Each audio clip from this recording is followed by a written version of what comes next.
Bitcoin completely retraced almost the whole pump that we have seen Sunday. Guys, this is pretty insane. So much stuff is happening. Even though Bitcoin completely retraced, behind the scenes, many things have been happening. So we are going to talk about that in today's video. I'm also going to show you what this image has to do with the strategic reserve coming to the United States, because we are seeing things unfolding. Prophecies are unfolding right in front of our eyes. I want to give a little bit my opinion about that and about the general market conditions and all. So let me first start with the thing that I hope every single one of you was safe during this pump and dump. Like, I hope you just hold spot. You didn't get wrecked or anything.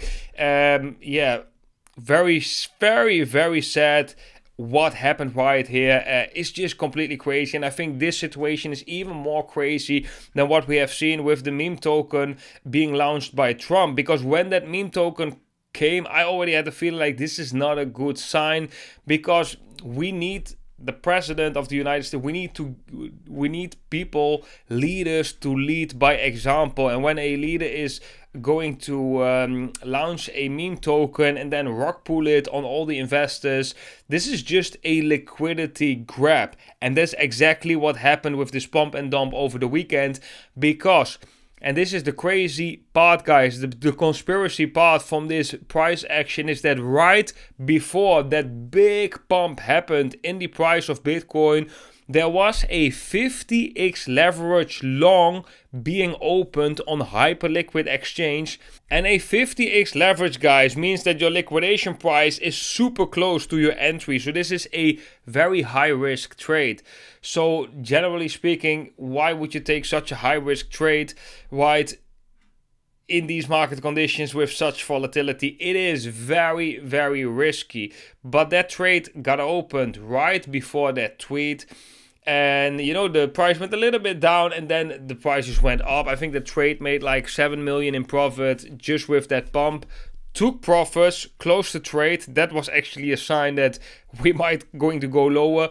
Then, and this is the crazy part, then, guys, Bitcoin went a little bit lower, but then the same account opened a huge short on Bitcoin as well, made 81 million profit. That is not coincidence, guys. This is a liquidity grab.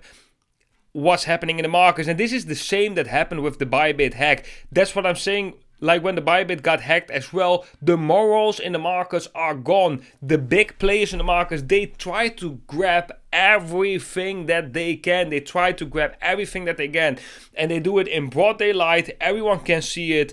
They act like there are no consequences in this world. That's for me the scary part, right? Like exchange get hacked, 1.5 billion is lost. And now we are seeing meme coins being launched, being completely rug pulled, no consequences. Now we are seeing as well, like market manipulation, like super longs get opened right before the tweet, longs get closed, shorts get opened, the price gets smashed. It is a wild west. I've never seen the manipulation as obvious as it is right now. And this is just pretty crazy. And like I said, it scares me. It scares me to see that a lot of like the leaders of the world, they are acting like there are no consequences. So I'm feeling like, what do they know what's coming that we don't? Like I said in my previous video as well, like if you expect something bigger to come, then you care less about the petty crimes that are happening now, right? If the petty crimes that are happening now are the worst things that are going on, then these will have become more important. You'll think more about these things. But if you know down the road bigger things are going to happen, you will care less about the petty crimes that are happening right now. Another part to this whole story is also, why is crypto so important? Or do they use crypto to just extract liquidity? Like just to take money, to grab, to fill their greed, to fill their bags in terms of US dollars, right? Or do they use crypto to accumulate crypto? Because crypto is going to be so important in the future. I definitely can say, guys, it's very important for every single one of you to have your crypto bags off exchanges and you gotta have a bag for yourself that you will not sell no matter what, and they will going to try to shake you out. Don't get shaken out. Don't get shaken out, because that's exactly what they want. They want to buy your tokens for cheap. I'm still leaning to this. I'm still leaning to this side of the story. I'm still leaning to the bullish side, that I think that prices will go up this year. We are going to see that bull market. We are going to see that altcoin season. And right now we are seeing just a desperate attempt of the ones in power to grab as much liquidity as possible. But yeah, it's scary to see that people are dealing with certain situations like there are no consequences. Nevertheless, guys, let's have a look at some tweets, and we're going to have a look at the charts as well. Then, guys, we're first going to have a look at the tweet from Eric Trump, and then he's like tweeting crazy things like buy the dip, and then he said, "You're welcome, my friend. Hopefully I made someone's life just a little bit better. Now my advice, hold, in essence, long term." And could this be a sign, guys? Could this be a signal that long term means actually, with other words, short term, we are going to see volatility to the downside? But I definitely don't think he made someone's life just a little bit better, because so much money got liquidated in the markets, because this pump and dump just came completely unexpected. I think we had something similar in March 2000 and what was it, 2020, maybe, yeah, March 2020, where we have seen a crazy pump. I think it was called the Xi Jinping pump. Something happened in China, and that pump completely retraced the next day. So maybe it's a March thing, I don't know, but definitely really fishy what's happening right here. Then we go to another tweet from Eric Trump, and he said, "I love the genius of announcing a strategic reserve on a Sunday when traditional markets are closed and Wall Street sleeps. For the first time, retail investors win. Traditional finance better catch up, or it will quickly become extinct. The world no longer runs on a Monday to Friday 9 to 5. And this is, for me personally, is a little bit misleading, because he actually admits that it is a smart move, quote unquote genius, to tweet about a strategic reserve on a Sunday. So with that, he actually says that he knows exactly what it does with the Bitcoin price to tweet about this, and the pump got completely retraced. And the crazy thing is that, like I said, right before that pump, a long position with 50x leverage got opened, and then afterwards that whole dump got shorted as well by the same account. But now, guys, I'm gonna make a bridge, and this is where it becomes very interesting. Donald J. Trump is tweeting about XRP, Solana, and Cardano, which are American-based cryptocurrencies, and about Bitcoin and Ethereum. And now I'm going to show with you a image or illustration. This illustration is made by Baby Granny, that is a member of our community in the Discord, link down below.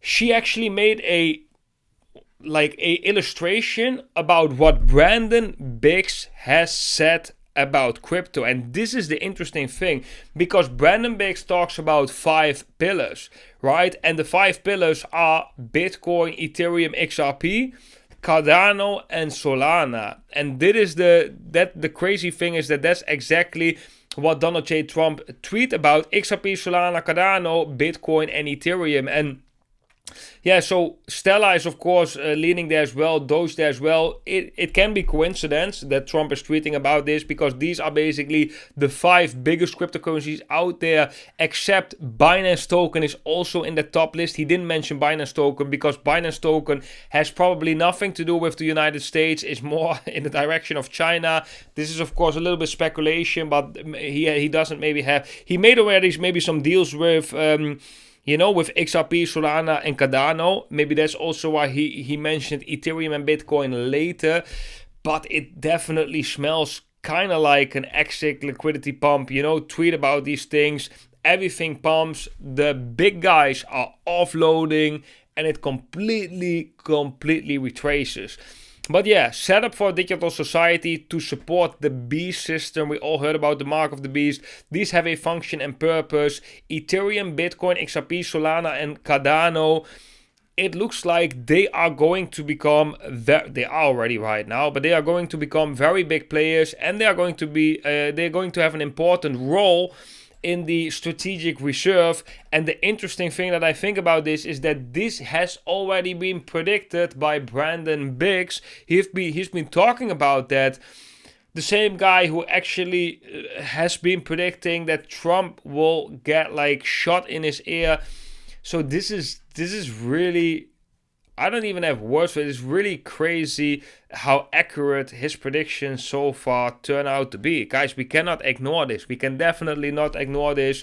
Yeah, if you want to see this illustration, you can find it over in the Discord. Now we go to some other news items that I want to talk about, guys. First of all, something that I want to talk about is this is a video from Michael Saylor. We're not going to play the video, but basically he's being asked in this video about, the crypto strategic reserve is not only Bitcoin. There are multiple crypto assets too. And Michael Saylor normally always like Bitcoin only. There is no second best. This is literally what he says always. There's no second best.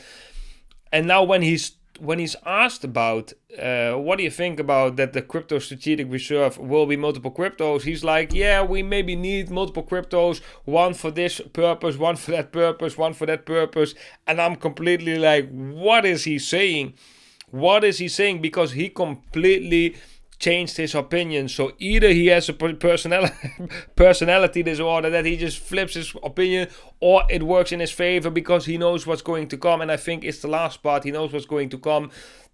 There will be multiple cryptocurrencies. There's not for nothing that Trump mentions other cryptocurrencies. There's not for nothing that Brandon Biggs talks about 5 pillars, different cryptocurrencies.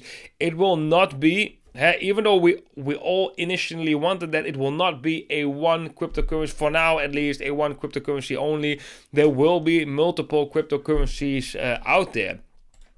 Just very interesting to see him change his opinion. We already saw a little bit of a glimpse of it in the Patrick Bet David podcast that I've shared on this channel as well, where he was asked about XRP, and then he was very careful with what he was saying, not saying any bad words about XRP. There you could already see, wow, he completely changed his stance. But right now, he's not Bitcoin maximalist anymore. He's not Bitcoin only, but it's definitely due to political pressure, because he definitely he needs to play the game. He needs to adjust, right? He needs to adjust. That is important. He needs to be like water kind of. He cannot be a Bitcoin maxi when the government of the country that he's living in, where he has his strategy of buying up all the Bitcoin. He cannot have a conflict with that government in power, because that will bring his position in danger. That's why he's changing his opinion. So he already probably knows what is going to happen, a little bit more than us, but we can see already a big glimpse of it, which is, I believe, very interesting. Then guys, I want to share this chart. This is from a Twitter account, and what I like about this chart is the Elliot wave count. So let's have a look at this, right? So I'm going to say exactly why I like this count. So we have like a first wave, second wave, third wave. This is the longest wave extension, fourth wave, and right now we are in the fifth wave. I believe that this is the count that's going on right now. That means that it's still bullish right now, because the wave that we are seeing right here looks like a number 4 wave. And if you guys been watching me already for some time, you'll know it, because this piece of price action looks very similar to this piece of price action. Only this piece of price action is shorter in duration, and that's true because this is a smaller wave count of a larger 5 wave, and this is the 4th wave of a bigger wave count. So this period should be longer than this period if it both should be a wave 4. But let's go to the charts, guys, because I want to show you guys something. So let's go to trading view, open Bitcoin, and then we can just first we need a moment of silence, guys, because this is just complete carnage. This beautiful pump, like the fractal we have been talking about, didn't play out because we didn't broke that resistance eventually. Just coming down right now, it's just terrible, man. It's really it's really terrible, guys. I hope we can laugh a little bit about it, but it's just not good.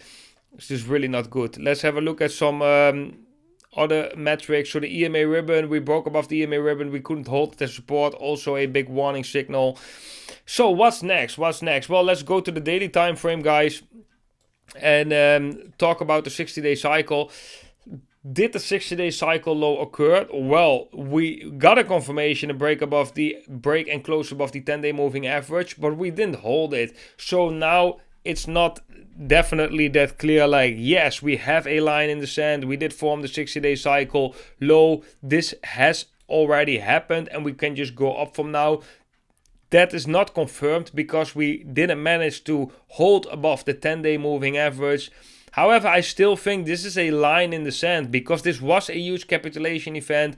I still think that eventually in the grand scheme of things, guys, in the bigger scheme of things, I believe this is an ABC correction. This can be a fourth wave correction like we just saw on the Elliot wave count. And eventually we are going to go up. But yeah, right now we are so much zoomed in on a day-to-day basis. And today and yesterday is just complete destruction in the markets. So I understand that it doesn't feel like this is going to happen right now, but I still believe that we are in 2025 still in a bullish year. We are still going to see bullish price action, and it's just mainly the person with the longest breath is going to win. And it was never an easy game to begin with. Let's be honest, guys. This is not easy, and this might be the most difficult bull market that we have seen so far because a lot of things have been super unexpected. This is also what the market tends to do a little bit, to do the unexpected, because most people don't expect a certain outcome. The likelihood of that outcome actually increases. But yeah, guys, let's have a look at that Elliot wave count because I find that very interesting. So we have that bear market low right here. Then we have a 1, 2, we have a third wave, fourth wave, fifth wave. So this is the first wave with an ABC correction. So this is number 1. This is the second wave, as you can see right here. So 1, 2, then we have the longest wave, the longest extension with, how do we make this count? We have 1, 2, 3. This looks like a fourth wave, 5. As you can see, the fifth wave is definitely a nice extension, similar as the strength of wave 3, which makes me also believe that the fifth wave that we are probably going to see soon is going to be a nice long extended wave, but this is the third wave. Then we have here the fourth wave correction. This is a fourth wave correction, and this really, guys, looks like a typical fourth wave correction. It is long, it is extended, it is a big period, followed by a fifth wave to the upside. So we are right now in the final phase of the bull market. That also definitely looks like it. And that fifth wave goes like this. So I think we have the first wave, something like this, second wave, then we have the third wave.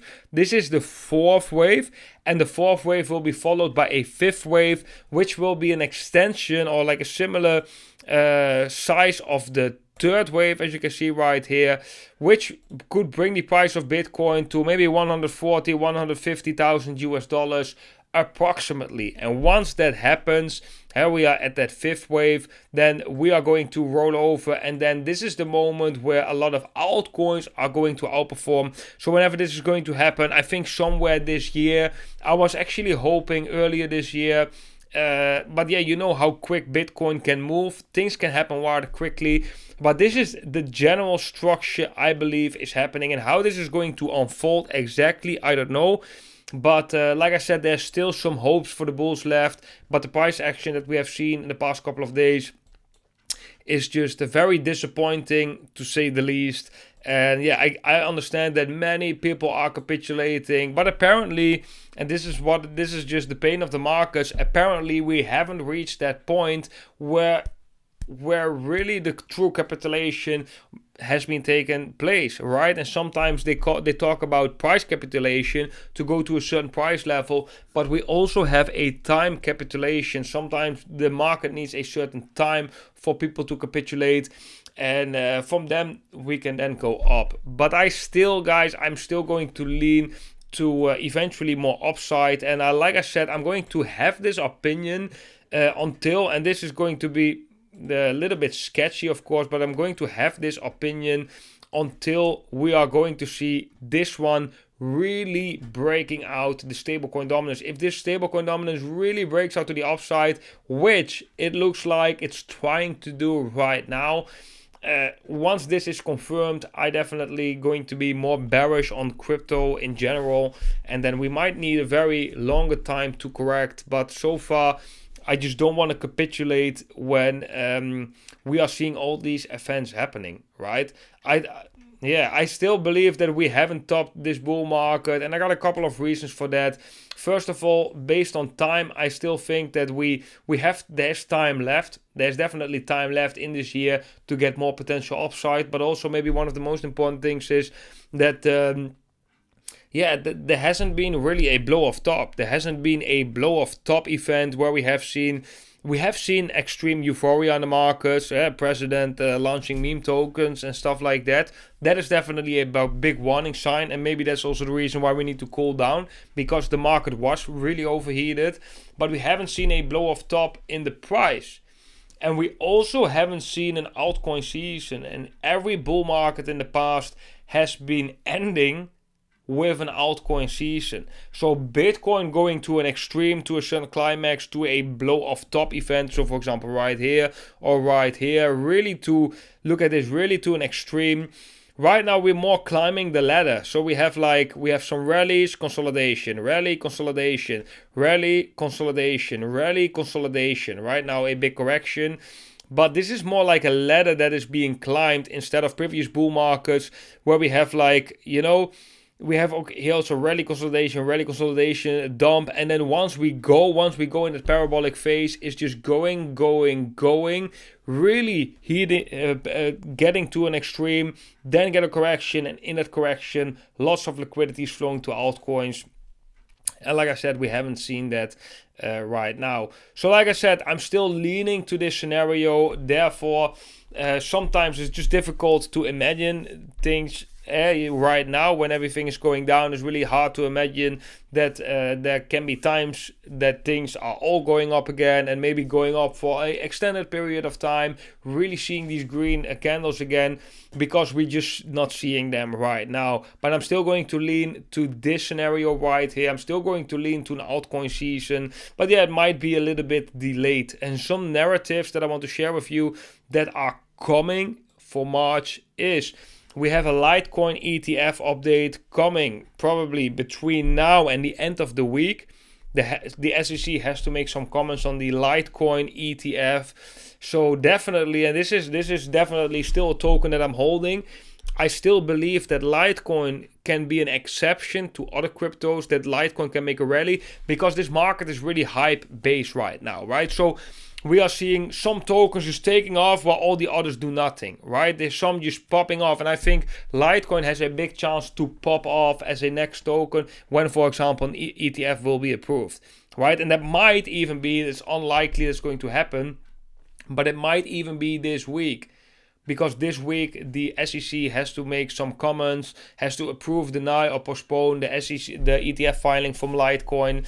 So that's something that I'm watching. Another narrative that is being talked about in this month is that later this month they're going to talk again about the interest rates. So maybe that's going to be a new narrative again, that the interest rates are going to be lowered by the Federal Reserve. That means that more liquidity can enter the markets eventually, which will bring which can bring bullish price action, guys.